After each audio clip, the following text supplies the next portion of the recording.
এই ঘটনার সাথে জড়িত তাদের দৃষ্টান্তমূলক শাস্তি চাই। লক্ষ্মীপুরে বিএনপি নেতার ঘরে তালা লাগিয়ে পেট্রোল ঢেলে অগ্নিসংযোগের অভিযোগ। ঘুমন্ত শিশু নিহত, 2 শিশুসহ অগ্নিদগ্ধ 3। লক্ষ্মীপুরে বিএনপি নেতা বেলাল হোসেনের ঘরে তালা লাগিয়ে পেট্রোল ঢেলে অগ্নিসংযোগের অভিযোগ উঠেছে। এ সময় ঘুমন্ত অবস্থায় 7 বছরের শিশু আয়েশা বেগম মারা যায়। অগ্নিদগ্ধ হন বিএনপি নেতা বেলাল হোসেন ও তার আরও 2 শিশুকন্যা বিথি আক্তার ও স্মৃতি আক্তার। এর মধ্যে বিথি আক্তার ও স্মৃতি আক্তারকে আশঙ্কাজনক অবস্থায় ঢাকায় প্রেরণ করা হয়েছে। অপর বিএনপি নেতা বেলাল হোসেন সদর হাসপাতালে ভর্তি করা হয়েছে। ঘটনাটি ঘটেছে গভীর রাতে সদর উপজেলার ভবানীগঞ্জের চরমনসা এলাকায়।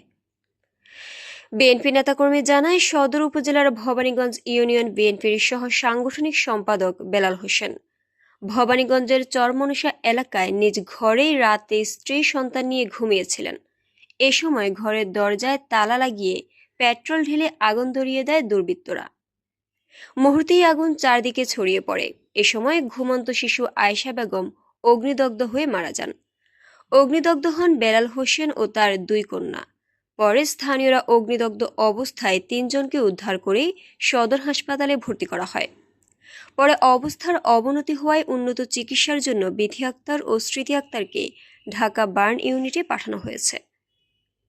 তাদের অবস্থা আশঙ্কাজনক। 2 জনের শরীরেই বেশিরভাগ পুড়ে গেছে। এ ঘটনায় এলাকার উত্তেজনা বিরাজ করছে।